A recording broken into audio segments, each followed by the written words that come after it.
Hello there, AP Human Geography students. This video, Mr. Brown's going to tell you about other forms of development. Last time I talked to you all about the Rostow model, but this time we've got the dependency theory, neoliberalism, and sustainable development. So let's learn what all these theories are about. I'm not going to go as specific as I did with the Rostow model, but be aware of what these are about. So, a lot of these theories could be probably applied best to some sub-Saharan African countries today. And I just wanted to show you this map of sub-Saharan Africa to give you an idea of one more problem to add to the list of challenges down there. And it's that almost every country in sub-Saharan Africa takes in more imports than exports. So this means they're buying stuff from the rest of the world community and not really selling stuff back. I guess some counterexamples are Ethiopia, Tanzania, and surprisingly Somalia has more exports. But yeah, and usually a lot of this money doesn't really help the people of Africa, which is really unfortunate. But yeah, the country of Angola, wow, more than 75% of its economy is imports. That's not good. So yeah, they're probably going to need some help from the rest of the world to get back on track. All right, oh, come on, click ahead. Okay, so dependency theory. It's also called world systems theory, but I think if you use dependency theory, that's fine. It was developed by this guy named Wallerstein, and it explained how development levels usually result from, or lower developed countries kind of like stay dependent on more developed countries. And I think you can make the very easy case for that in Africa, when you have all these countries that are importing stuff from the rest of the world, but they're not really making anything for themselves. So that's dependency theory. But you're probably wondering, Mr. Brown, how does this ultimately resolve in development? Well, okay, so the Wallerstein core periphery model is kind of an extension of this theory, of the dependency theory. And it says that there's this uneven power relationship between the powerful part of the world and the weaker part of the world in the global economy. And I think I've shown you kids already a couple examples of this, how if people grow chocolate in Africa and the chocolate is manufactured and then sold in the Western world, the manufacturing and selling part keeps 90% of the money. That's not really fair. And yeah, typically the powerful countries, they sort of set the rules for international trade. And Wallerstein kind of defined it as a core, a periphery, and a semi-periphery. And in his mind, the core was the Western world, and now is more becoming also the Far Eastern world as well. The periphery was maybe the former Soviet Union, but that's kind of expanding to maybe some parts of Latin America, to a degree India and some other South Asian countries. But that's the semi-periphery. But the periphery is Africa and parts of developing Asia that really aren't setting the rules for the international economy. So these three maps kind of show you maybe how this concept has changed over time, because definitely the original core was most certainly Europe. But then it kind of evolved to include the United States and Japan. And now, I mean, it's more of Europe, the United States and Japan, but other countries will slowly join the game. So I would say that the model of development here is, as you just do more and more interaction with the world community, you will naturally grow the world economy in such a way where everyone will eventually join the core. So you just kind of got to wait it out over time, I guess. Okay, so here's the original map. This is 220 years ago. The core was basically just France and Britain. And then it's France, Britain, the United States, Japan. And then it's most of Western Europe, Japan, the United States, Canada. And the semi-periphery is growing all over the place, too. Okay, and a concept that kind of goes along with this theory is called the Brandt line. And you just cut the world in half, okay? The northern part of the world, and also Australia and New Zealand, they have the majority of the world's wealth. The southern part of the world does not. So that's the Brandt line, and that kind of defines this relationship around the world. Okay, so yeah, more specifics on world systems theory. So yeah, this is just kind of the visualization of it. The core, they do the high profit consumption goods. The periphery, they do the cheap labor and the raw materials. The semi-periphery is kind of doing a little bit of both. And yeah, the periphery, the least developed countries, exploited by the core for cheap natural resources, cheap labor, used for agricultural production, and they're dependent on the core for investment and technology. The semi-periphery, they're kind of halfway between these two groups. They're also exploited by the core. They also exploit the periphery. But more and more, they're doing the manufacturing of the world. And that's definitely the path to ultimately become fully developed.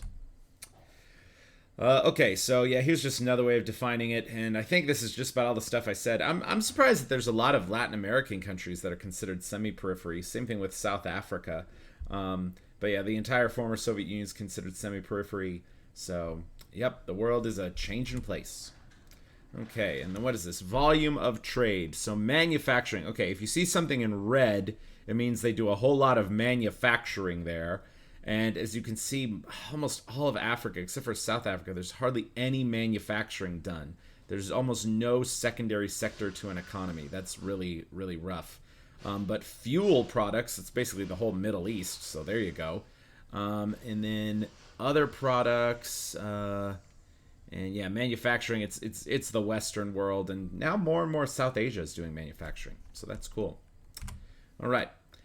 Fair trade versus free trade. This is a really important concept, and I hope you kids divide it in your head.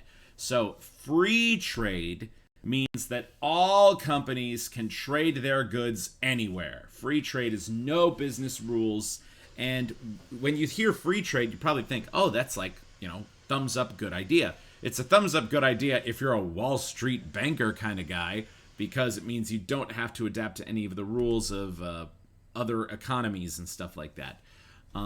Fair trade, on the other hand, means that you really are doing your best to consider the kind of power relationships around the world. You're trying to make sure that workers in other parts of the world have a minimum wage, have days off, have health care.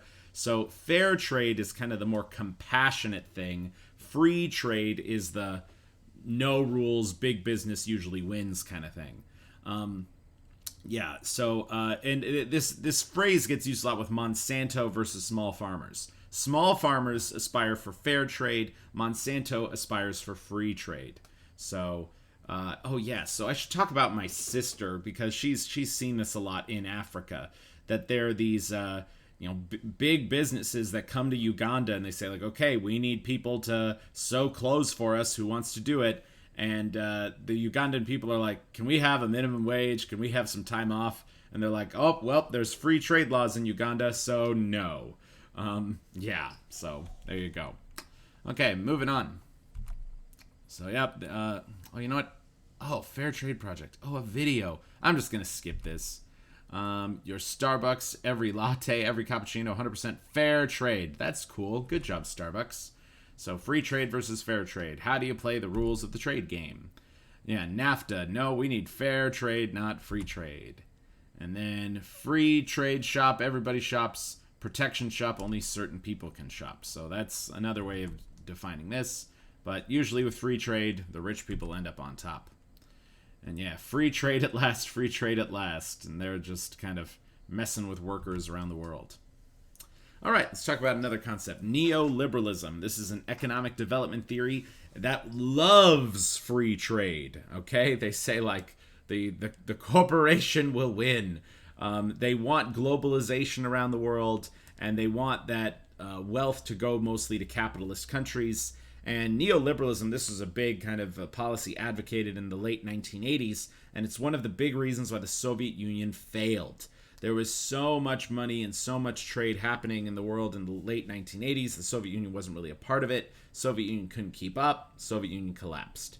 So, thank you, neoliberalism. But, on the other hand, neoliberalism is the rich get richer, the poor get poorer. So, I don't know if I can say it's all good or all bad. Okay, so yeah, the Soviet Union collapsed. Here's a baby with all kinds of brands on it. And then the rise and fall of the Soviet Union. Here's neoliberalism, and here's, this idea that the percentage of wealth, who owns it, more and more of the wealth, once we get to the years 1980 and onwards, is owned by the top 0.1% of families. So the wealth is now being more and more consolidated in few hands. Okay. And then, what do we want to do here? The trends of measuring more developed countries to less developed countries. So, if you look at 2020 GDP, or 2012 GDP, most Nigerians only made $2,700 a year. India made $3,800 a year. Yeah, so you can see just that the average person in the United States is making 25 times the amount of money the average person in Nigeria is making. I thought I was going to do a comparison with this one, but yeah. So the times are a changing. But I thought I was supposed to see the other bit here. Darn. But yeah, so in 2002, Nigeria made $840 per person. So within this 10-year period, Nigeria got 3 times better. So we should be, cheering for that. But Nigeria is still 25 times behind the United States. India also improved by 50%. China doubled. South Korea doubled. Sweden almost doubled. So the world is getting richer. So it's hard for me to say neoliberalism is all bad. But yes, there's a lot more wealth in the world. Everybody's getting more wealthy. But the rich are taking a big chunk of the change. Okay, so let's talk a little bit more about China specifically. China is just such a country kind of on the line. China really should be considered 2 countries in so many human geoconcepts because it's a hybrid of both capitalism and communism. The Chinese Communist Party has been the ruling party of China for the last 70 years, and it was only in the 1980s when China decided to play both economic systems. And the way it works is that the vast majority of China runs under a communist system, but the Chinese government saw a way to make big money and allowed for these things called SEZs, Special Economic Zones. Almost all of these are located near the coast, and they just said, okay, in these special parts of our cities, capitalism can occur. In the rest of China, capitalism cannot occur. And in these SEZs, that's where you'll find almost all the factories that ship stuff around the world, and you'll find people creating stuff and making big money. So these SEZs were really the way that China was able to manage both communism and gaining a whole bunch of wealth in the world in recent years. So let's check these out. So these are the bigger SEZs, all near the city of Guangzhou and Shenzhen and Hong Kong. There are some SEZs in the middle of the country, but there's way more along the coast. And yeah, it was definitely they were inspired by the Asian tigers that I talked about in the last video, how they industrialized very quickly, and they're like, okay, we're going to do the same thing. Yep, so exports by province, so yeah, especially near Shanghai and Hong Kong, this is where so many of the factories are located. And how to find wholesale shipping suppliers in China. If you want to build something in China, you can just type it into a Google search and find someone to make it for you. It's pretty hardcore. And yep, here are these Chinese cities growing bigger and bigger, and all kinds of people working in factories in China. Okay, but I do need to emphasize this, though. Yes, China is developing. Yes, China is becoming faster and faster, the top economy of the world. And, still the USA is number 1, but probably in the next 20 years, China will overtake us. But there are some externalities of China's very fast development. The Chinese government has almost no laws against pollution, and China is absolutely the number 1 pollution-producing country in the world.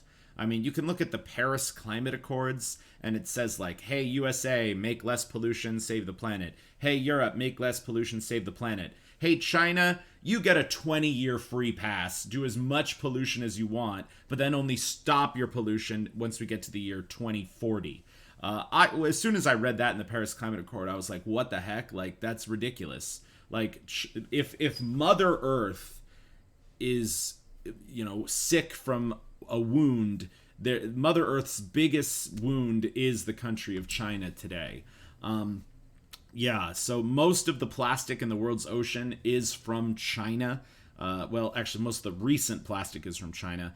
But I'll tell you, when I lived in Korea, it was right around, I think, every February or March, there would be this, we would call it the yellow dust season.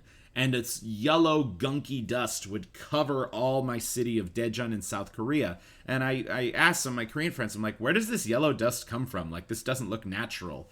And they explained it to me and said that, here's South Korea. And they said all these factories near Beijing, they make so much pollution that when the winds change around the standard months, some of that pollution coats the entire Yellow Sea and actually makes it all the way into South Korea and covers whole cities in South Korea with this yellow gunky crap.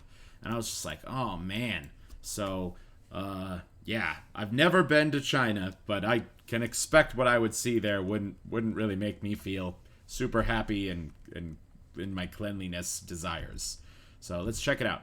Anyway, here's a bunch of factories spewing stuff into the atmosphere. Here's just a sunny day in a hazy, polluted city of China. Here's people hanging out in Tiananmen Square, and you could hardly see the building. And yeah, here's the air pollution concentration. You just see how terrible it is, basically in all of China. Japan's like perfectly green, so thanks, Japan. And then yeah, here's just people walking around in China, just trash everywhere. That's super gross. Here's people on a train in China, and they just kind of throw trash in the walkway. That's a terrible idea. What if somebody has an emergency and has to get out of their train seats? Here's people just throwing trash in the river. It looks like there's blood in the river right there, doesn't it? Like that's kind of concerning.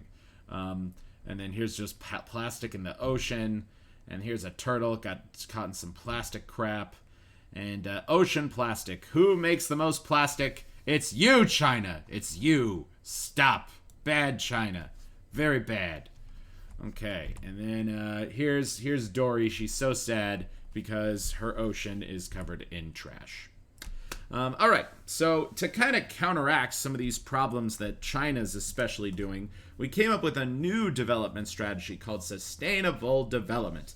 And this theory was introduced in the 1990s, and it was especially in response to like the fears of global warming and climate change. And it said, hey, how can humans develop their economies and, get a better economic system in their country while at the same time also not screwing over Mother Earth like what's happening in China?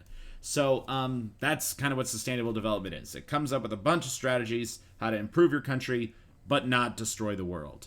And then sustainable development, it also threw in a bunch of other stuff on there. Women empowerment, stop fossil fuel consumption, social justice. So kind of like hardcore liberal vibes entered this development theory. And this is kind of the current strategy that the UN is trying to promote and recommend around the world.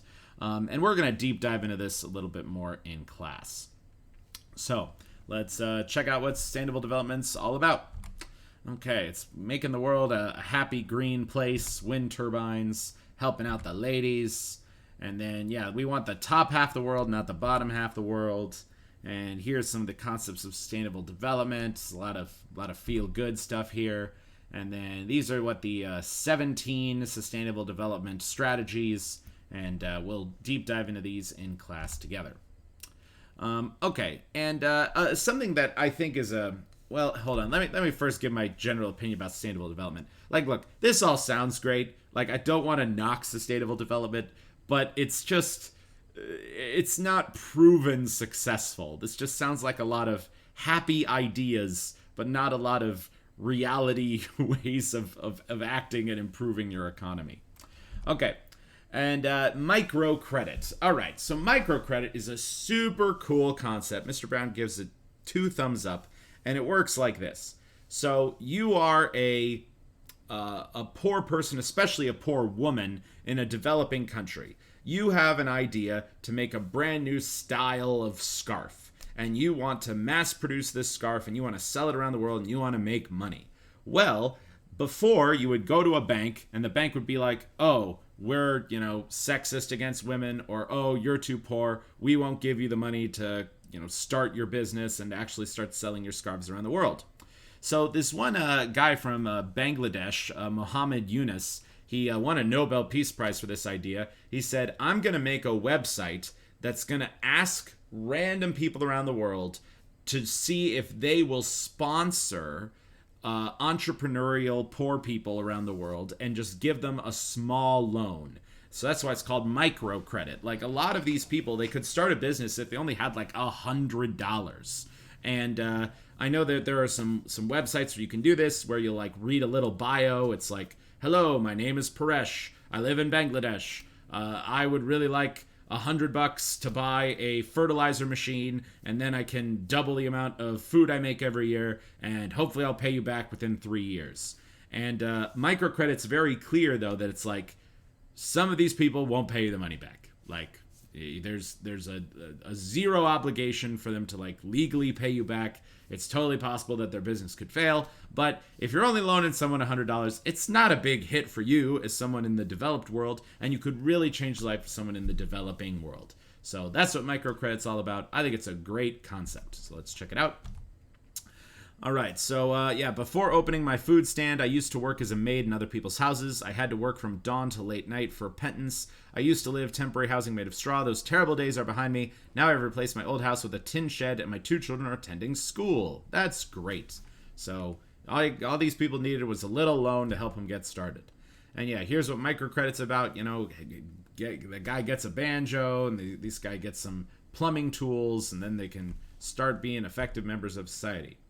And then here's kind of the whole process. So Miss Nwang receives a small loan from VH1. With the money, she buys a nursing sow, so that's like a pig. With the support of a university, she learned how to raise and care for the pig properly. With the help of the women's union, she learned how to manage her family's finances. The pig produced 12 little piglets within a year. She sold a few, kept the rest. After 1 year, she pays back the loan with interest. And yeah, so that's cool. So she's learned how to be a farmer. And then microfinance is just a lot of little money that's hopefully going to end world poverty. And here's some women learn how to make baskets. And here's a bunch of women in India all getting loans. So that's pretty great. Now they can start businesses and empower women in the developing world. Good idea. Okay, so you don't really have to write this in your notes, but this is something that I hope that you now can compare these 4 theories and have some productive to say about each one of them. So how each theory proposes to help the world. So the Rostow model says there's a historical, predictable development process that you will use to advance your country from being poor to being developed, and it usually involves you borrowing money from more developed countries. The Wallerstein model is kind of an opposite way of thinking. It says poor countries need to help themselves and their governments. They promote their own quality of life, don't get abused by the rich countries. Wallerstein, to a degree, says there is a historical process, but you just sort of kind of got to wait it out. Rostow gives you a more step-by-step procedure. Neoliberalism, this one's like, just give totally open free trade, and each country can fit in their own part of free trade, and it'll cause bad governments like the Soviet Union ultimately fail, and capitalism to increase global production around the world. And I mean, neoliberalism has some truth to it, because yes, most of the money still goes to the rich countries, but poor countries are doing better as well. The last one is sustainable development. Poor countries need to utilize new technology. They need to utilize new strategies like microcredit, or else they could destroy the environment, which would really, really suck. All right. And I'll save this to the last video. That's it for me. Peace out.